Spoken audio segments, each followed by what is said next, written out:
Hi, everyone, and welcome to the Opinion Podcast, the Ginnie Graham Show, as some people like to call it. Still a little weird to use my name, but welcome.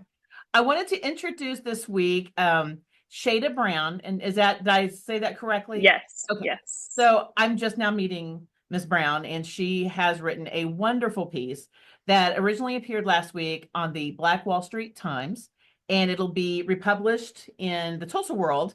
It'll be online Thursday and in print Sunday, and we'll talk about the piece. It just resonated with me. But I wanted to introduce Ms. Brown to everyone. You are the Deputy Director at the Terence Crutcher Foundation, but tell us a little bit more about what you do and who you are. Yeah, absolutely. Thank you so much for having me. I'm so excited to talk about this.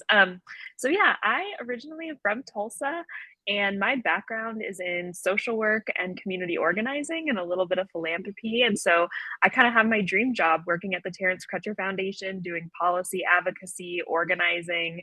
I'm also a mom of two boys, and yeah, I just care a lot about different social issues happening in the community and want to do what I can to make the world a better place. That's my goal. Well, this op-ed, it starts with talking about Luigi-Mangione, who's the alleged perpetrator of the in the murder of the United Healthcare CEO Brian-Thompson. And I everyone has an opinion on it. We've read a lot about him, and but you wrote something that it was a different take, and it resonated with me in a way that nothing else has. And it had to do with you being a mom. And I think maybe that's why I have two kids. They're older, yours are younger, but it talks about what this means to our world. Can you just, what inspired you to write this piece?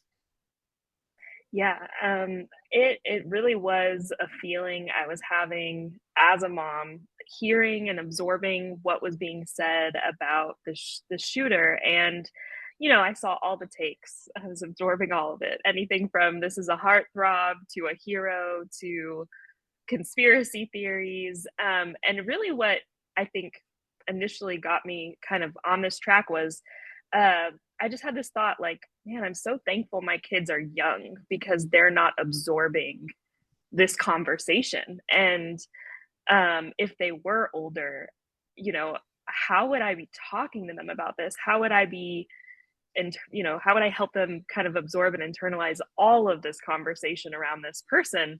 And so it started with gratitude, like, wow, I'm thankful I don't have to have this conversation with my kids. And I'm thankful they're too young to be really understanding and knowing what everyone is saying right now. But then I just thought, you know what, like, it might not be a conversation with my kids, but it just had me thinking, what would I be saying to them? And then it felt like it was a very different take than what I had been seeing and reading. And normally that would make me more hesitant to share my point of view, because it was such a different kind of thought process. I even kind of tried to talk to some coworkers, and we got into it a little bit. And so I just thought, this is a different perspective that I'm hearing. So let me just put it out there and see Well, I what people think think. for me, what you talked about was this idea of power, and you have a Martin Luther King Jr.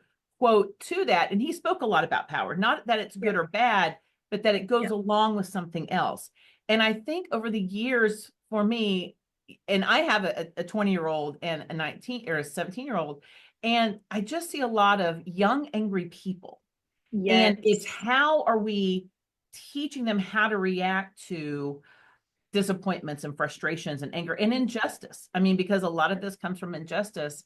And it occurred to me, especially with this last presidential election, that their entire lives have been sort of grown up in division.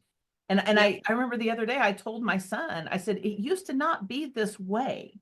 There used to be more connections and relationships and Hmm. people of Hmm. differences being friends. And I think that's what that tapped into was is that idea of we're confusing. I think you even said it. We're confusing power with harm, and I Yeah. thought that was a very interesting because what you kind of did is said here is a man with everything, and even he Hmm.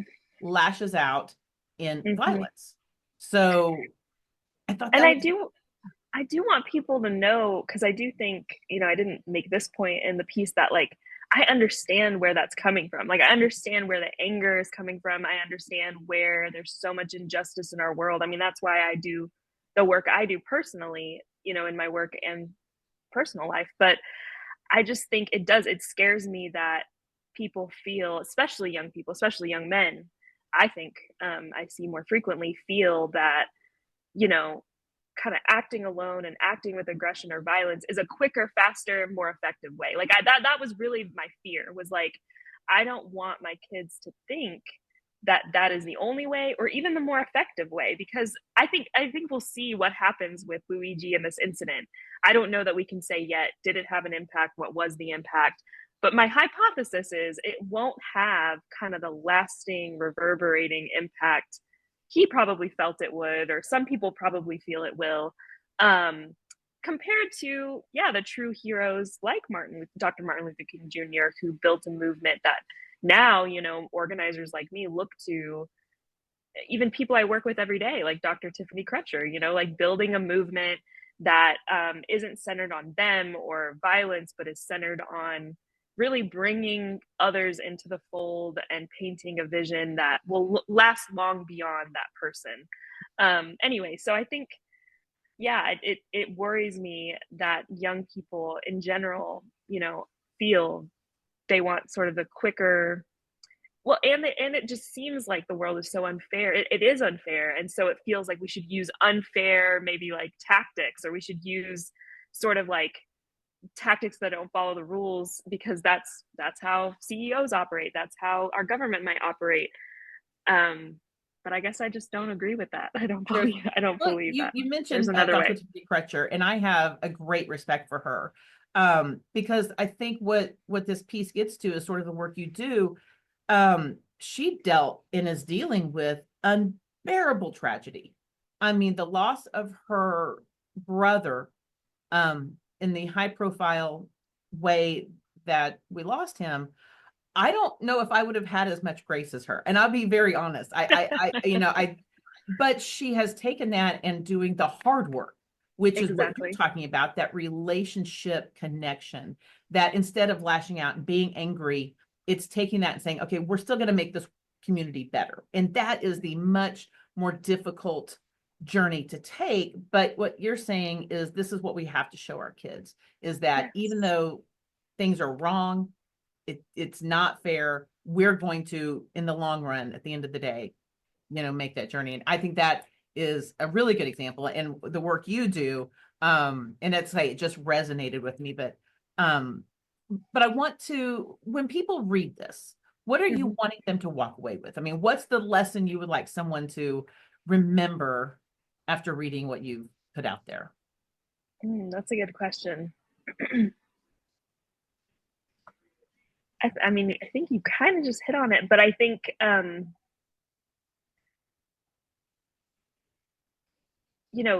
really do think the main point I want people to know is that really what it means to be a hero, or what it means to be a change agent. He came off as a change agent, right? That was the goal. I want people to know that it isn't acting alone, it isn't a quick fix, and it definitely isn't, it doesn't involve violence.